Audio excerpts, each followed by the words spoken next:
If you're wondering which ultra-wide monitors for gaming are worth your money, stick around. After we run through each product, I'll give you my personal take. Would I buy it or would I skip it? No fluff, just my honest opinion. Let's get into it. Dell S3425DW. This monitor is like that one friend who shows up to a LAN party with a work laptop. It has some impressive speakers and is a champion at productivity tasks, but with a 120 Hz refresh rate on a VA panel, it's basically bringing a calculator to a gunfight in any serious gaming scenario. It's technically passable for basic gaming, which is corporate speak for your grandma might enjoy playing solitaire on it. And while the colors are decent, they're about as exciting as a tax return when you put it next to an OLED. Would I buy it? No, unless my boss was paying and I promised to only use it for productivity while secretly installing Steam. LG 45GR65DC. This absolute unit of a monitor has a 32:9 aspect ratio, which is so wide you'll feel like you're in the cockpit of a spaceship. And it's perfect for seeing your enemies coming from a mile away. It pushes a smooth 200 Hz refresh rate with a 1 millisecond response time for fantastic motion clarity, but it's a VA panel, so the image isn't quite as godly as an OLED, and the minimum brightness is so high it might just sear your eyeballs during a late-night gaming session. Would I buy it? Maybe, if I had a desk the size of a ping pong table and wanted to get so immersed in a racing game that I forget my own name. Dell Alienware AW3423DWF. This QD OLED is a total beast for gaming in a dark room with perfect inky blacks and motion so sharp you could probably shave with it. But the moment you let a bit of sunlight into your gaming cave, the blacks turn a bit sad and purple, and the contrast takes a nosedive like it's allergic to the sun or something. The response time is practically instant, and input lag is so low it feels like it's reading your mind, although it does have some annoying screen flicker if your frames per second start jumping around, which they always do. Would I buy it? Yes. If I was a gaming vampire who lives in a basement, because the performance in a dark room is nothing short of spectacular. Asus ROG Swift OLED PG34WCDM. This thing is an absolute monster, packing a 240 Hz OLED panel that delivers ridiculously smooth performance with zero ghosting, making it a dream for anyone who takes their competitive games seriously. Asus basically threw every feature imaginable into this thing, including a KVM switch and a weirdly awesome logo projector on the stand, but you're definitely paying the price for all that tech. The HDR performance is insane, making games explode with color, but its special motion blur reduction mode only works at 120 Hz and makes the screen dimmer, which is kind of a weird trade-off. Would I buy it? Yes, if I had just won the lottery and wanted a monitor that has more features than my car, because a 240 Hz OLED is pretty much the definition of endgame.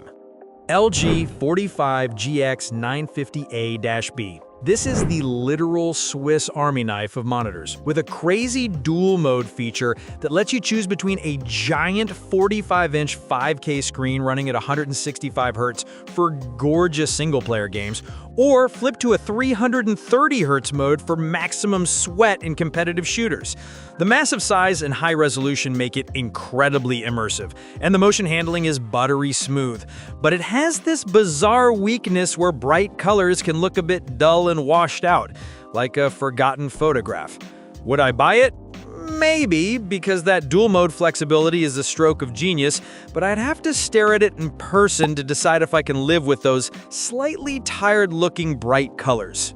Samsung Odyssey OLED G8, G885SD. This thing's QD OLED panel gives you colors so rich they'll make your eyes water, and a near-instant 0.03 millisecond response time that makes motion ridiculously sharp, which is perfect for gaming. However, the screen is so glossy it practically doubles as a mirror, and those perfect blacks can get a weird purple tint if you dare to open your curtains during the day. Would I buy it? Yes, if I was a competitive gamer who lives in a basement, because that buttery smooth 175 Hz refresh rate and OLED picture quality are just too good to pass up for pure performance. Samsung CRG9. This monitor is so comically wide, with its 32:9 aspect ratio, that you get an incredibly immersive view, which is awesome for simulation games, if you can even find any that properly support it without some serious tinkering. But while it gets plenty bright, its contrast is just okay for a VA panel, and its 4-millisecond response time and potential for black screens with FreeSync on mean it is definitely not for the hyper-competitive esports crowd. Would I buy it? Maybe. If my main goal was to feel like I'm actually sitting in a cockpit while playing flight sims and I had the patience to mess with settings for every single game. Samsung Odyssey Neo G9 57 G9 5CN. This absolute unit is a 57-inch behemoth that's basically two 4K monitors stitched together, offering a mind-blowing 7680 by 2160 resolution and a 240 Hz refresh rate for an unparalleled gaming world. Prepare to sell your car to afford it though, and don't even think about hitting that max refresh rate unless you have a brand new AMD graphics card, because DisplayPort 2.1 limitations will cap your expensive NVIDIA card at a much lower 120 Hz. Would I buy it? No, unless I just won the lottery and wanted to own a monitor that my current graphics card couldn't even dream of pushing to its limits. Dell S34-222WG. The S34-222WG is a true champion for gamers on a budget, delivering a smooth 144 Hz refresh rate and deep popping colors thanks to its high-contrast VA panel that makes dark games look fantastic. It's a bit of a blurry mess in fast-moving scenes though, and the viewing angles are so bad that your friends won't be able to watch you play unless they're sitting directly on your lap.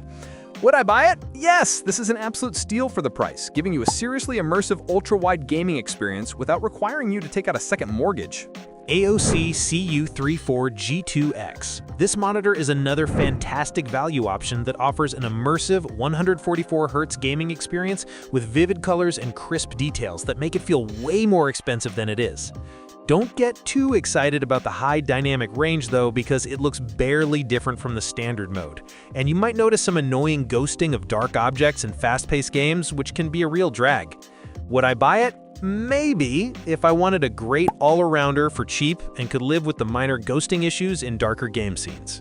MSI 491QCPX. This 49-inch monster gives you an incredibly immersive experience in games that actually support a 32:9 aspect ratio. With its quantum dot organic light emitting diode panel and buttery smooth 240 Hz refresh rate, making titles like Cyberpunk 2077 a joy to play. For everything else though, you get a stretched, disorienting mess that feels like it's actively trying to give you a headache, which for the price is a pretty expensive way to get dizzy. Would I buy it? Maybe, if I swore a blood oath to only play racing games and the 4 other titles that support this ridiculous aspect ratio natively. Lenovo Legion R45W30. Lenovo's 44.5-inch long boy gives you a massive amount of screen for a decent price, and with the 170 Hz refresh rate and FreeSync Premium Pro, it's not a complete slouch in the gaming department. The problem is the colors are so washed out and the resolution so soft for its size, it feels more like an Excel spreadsheet champion than a gaming god. It's all width and no wow. Would I buy it? No, because while it's a good value, other monitors at this price don't make my games look like they've been left out in the sun for too long. Corsair Xenion Flex 45 WQHD 240. This thing is a party trick you can put on your desk. A bendable, organic, light-emitting diode screen that goes from perfectly flat to a super aggressive 800 R curve, all while pushing a speedy 240 Hz refresh rate for a premium gaming feel. Unfortunately, for a monitor that costs a small fortune, the pixel density is just sad, and its high dynamic range color can be a little wonky, making this a very expensive way to look at a slightly fuzzy, off-color picture. Would I buy it? No, because I'm not paying a "you can bend it" tax for a screen that's otherwise outperformed by cheaper, non-bendy rivals. Philips Evnia 49 M2C8900. This absolute unit of a monitor packs a stunning 49-inch 5K quantum dot organic light-emitting diode display with a 240 Hz refresh rate. And it even has surprisingly killer built-in audio and a freaking remote. It's an addictive gaming monitor, but you'll need a desk the size of an aircraft carrier to hold it. And its high dynamic range sometimes crushes shadow detail like it's hiding something. Would I buy it? Yes, because a screen this gorgeous and fast, with speakers that don't sound like angry bees in a can, is a rare beast worth making space for. Dell Alienware AW3425DW. This Alienware delivers a beautiful and responsive gaming experience with its 240Hz quantum dot organic light emitting diode panel, and it's even cheaper than the model it replaces. However, Dell must have had a brain fart because it has no headphone jack or speakers, and the screen has this annoying flicker in dark scenes and can make blacks look purple if you have a lamp on. Would I buy it? Yes, because the gaming performance is so good for the money, I'm willing to forgive its weird quirks, but I'm still mad about that headphone jack. LG 34GS95QE-B. This monitor's 240Hz OLED panel gives you motion clarity so smooth it feels like cheating, but the aggressive 800R curve is like getting a constant hug from your screen, which can make spreadsheets look like they're melting. You get perfect inky blacks for amazing contrast, but then it hits you with some noticeable screen flicker when your frame rates drop in dark scenes, which is just a fantastic surprise party for your eyeballs. Would I buy it? Yes, if my gaming PC is beefy enough to keep those frame rates high and steady, because that OLED smoothness is addictive. LG 34GP83A-B. You get a super responsive experience with 160Hz refresh rate and compatibility with both G-Sync and FreeSync, all without having to sell a kidney. The downside is its low contrast ratio. Turns blacks into a murky gray, making dark game scenes look like they've been through the wash one too many times.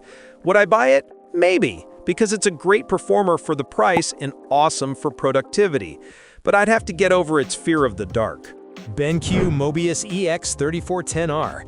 This monitor's 144Hz performance is super clean with almost no ghosting, and the built-in speakers and subwoofer are actually good, which is just unheard of, and saves you from buying extra gear. It says it has HDR, but the display HDR 400 is so basic, it's like calling ketchup a vegetable. Technically true, but nobody's impressed. Would I buy it? Yes, this is a fantastic budget pig that punches way above its weight, especially with those surprisingly beefy speakers.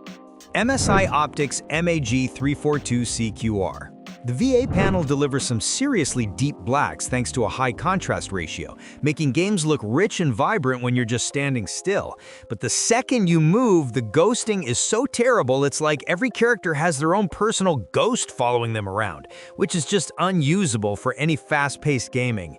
Would I buy it? No, not a chance. The ghosting is a deal breaker that makes its 144Hz refresh rate feel completely pointless. MSI MPG341CQPX. This beast packs a 240Hz refresh rate on a QD OLED panel, giving you insane color vibrancy and that infinite contrast ratio for a gaming experience that makes other monitors look sad and washed out. However, the glossy screen is a literal mirror, so you can admire your own reflection during loading screens, and you have to live with the ever-present fear of burn-in that comes with any OLED. Would I buy it? Yes, this monitor is pretty much the current king of ultra-wide gaming, delivering an incredible picture and fluid gameplay as long as you can handle the reflections. Thanks for watching. I hope this video helped you pick the ultra-wide monitors for gaming for you. If you have any questions, drop a comment below. Links to all of these products mentioned in this video will be in the description.